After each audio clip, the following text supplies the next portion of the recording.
नमस्कार, मी Mayuri house of मयूरमध्ये तुम्हा सर्वांचं मनापासून स्वागत आहे. आजचा व्लॉग थोडासा वेगळा आहे. आज मी पुन्हा एकदा ताईच्या घरी आले आहे. कालच्या व्लॉगमध्ये तुम्ही बघितलं असाल तर त्यात मी ताईच्या घरी आले होते आणि आजचा दिवससुद्धा तिथूनच पुढे सुरू होते. आज ताईने घरीच मोमोज बनवायचं ठरवलं. बाहेर मोमोज खायला तर आपण नेहमीच जातो, पण घरी मोमोज बनवताना कसे बनतात हे बघायला मला पण खूप मज्जा आली. ताई तू यात काय काय टाकलंय? शिमला मिरची, पत्तागोबी आणि गाजर बारीक करून टाकलेलं आहे. सगळ्यात आधी ताईने मोमोजसाठीची तयारी करून घेतली. सारण तयार केलं आणि मग एक एक मोमोज बनवायला सुरुवात केली. खरं सांगायचं तर मोमोज दिसायला कितीही सोपे वाटले तरी ते व्यवस्थित शेप देऊन बनवणं थोडं कठीणच आहे. मी ताईला मोमोज बनवताना बघत होते आणि मध्ये मध्ये तिलासुद्धा मदत करत होते. घरी काहीतरी बनत असेल ना तर स्वयंपाकघरात एक वेगळीच लगबग असते. ताई तिचे काम करत होती आणि मी माझा व्लॉग शूट करत होते.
मी थोडी बाहेर गेली होती त्यामुळे समोरची जी प्रोसेस आहे ते दाखवणं मला शक्य झाले नाही. पण हे सगळं झाल्यानंतर मोमोज तयार झाल्यावर त्यांना शिजवून घेतलं आणि शेवटी बघितल्यावर खरंच खूप छान दिसत होते. घरच्या घरी केलेले दिसायला पण खूप छान दिसत आहे. मी टेस्ट करून बघितले आणि खरंच खूप छान झाले होते. ताईने पहिल्यांदाच केले असतील तरी मला तर एकदम मस्त वाटले. तुम्ही लोकांनी कधी घरी मोमोज बनवले आहेत का आणि बनवले असतील तर कसे झाले होते ते कमेंटमध्ये नक्की सांगा. मोमोज खाऊन झाल्यानंतर ताईच्या घरातील आणि घराभोवतीची झाडं मी बघायला सुरुवात केली. सर्वात आधी इथे तिने शोचे काही झाडे लावली होती. सगळी जी झाडं होती ती शोचीच होती आणि नाव मला तर काही माहीत नव्हतं त्यांचं, पण दिसायला अगदी छान दिसत होती म्हणून मग मी ते रेकॉर्ड केलं तुम्हाला दाखवायसाठी. ताईच्या घरी वेगवेगळी झाडं होती आणि मला झाड बघायला खूप आवडतात. घरात कितीही सुंदर डेकोरेशन असलं तरी घराभोवती हिरवळ आणि झाड असले की घर अजून सुंदर आणि छान वाटतं. ही झाडं बघताना मला वाटलं की आपल्या घरात सुद्धा थोडी जास्त झाडं लावायला पाहिजे. सकाळी उठल्यावर हिरवीगार झाडं दिसली की मन प्रसन्न होतंय. ताईच्या घरातील झाडं दाखवताना मला वाटलं हा पार्ट व्लॉगमध्ये नक्की ठेवायला पाहिजे, कारण रोजच्या आयुष्यातले असे छोटे छोटे मोमेंट्स असतात व्लॉगला आपलंसं बनवतात. हे जेट प्लांट आम्ही दोघींनी सोबतच खरेदी केलं होतं. त्यानंतर इथे आहे खाली 2 दरवाजात ठेवलेली विद्येची झाडे. ही खूप छान दिसतात आणि खूप कमी किमतीतही पडली. 40 रुपयाला एक होतं. मागच्या वेळेस जेव्हा आम्ही नर्सरीमध्ये गेलो होतो तेव्हा तिने तिथून घेतली होती. खूप छान दिसतात दारात ठेवल्यावर.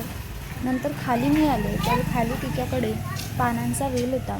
तुम्ही बघू शकता किती छान दिसतोय तो आणि पानं पण छान मोठी मोठी होत आहेत. आणि त्यातच गुलाबाचं सुद्धा झाड होतं आणि त्याला खूप छान फुले लागली होती. फिकट गुलाबी रंगाची आणि खूप मोठं झालं आहे हे झाड आणि खूप छान फुले पण होती.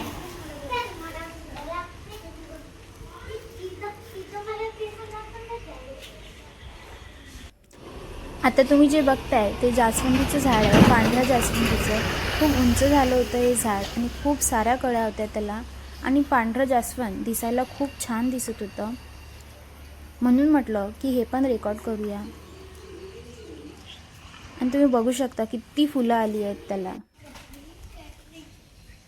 हे जे तुम्हाला दिसतंय हे जांबाचं झाड आहे. यात 2 जांबाचे झाडं आहेत आणि छान याला बांधून वर हे केलं आहे त्यांनी. दारातच आहे त्यामुळे आणखी छान दिसते. आणि गेटच्या अगदी बाहेर पामची झाडं लावली आहे त्यांनी आणि छान मोठे मोठे झाले आहे. ते राहायला आधीपासूनच त्यांनी ती झाडं लावली होती आणि आज ती झाडे तुम्ही बघू शकता किती मोठी झाली आहेत. आजचा दिवस काही खूप मोठा किंवा स्पेशल असा नव्हता, पण ताईच्या घरी जाणं, तिच्यासोबत वेळ घालवणं, तिने बनवलेले मोमोज खाणं आणि घरची झाडं बघणं मला पर्सनली खूप छान वाटतं. तर मंडळी, आजचा व्लॉग तुम्हाला आवडला असेल तर व्हिडिओला लाईक करा, चॅनलला नवीन असाल तर सबस्क्राईब करा आणि कमेंटमध्ये नक्की सांगा की तुम्हाला आजचा व्लॉगमधला कोणता पार्ट जास्त आवडला, मोमोज की ताईच्या घरची झाडं. तोपर्यंत काळजी घ्या, खुश राहा आणि आपल्या हाऊस ऑफ मयुरीला असंच प्रेम देत राहा. धन्यवाद.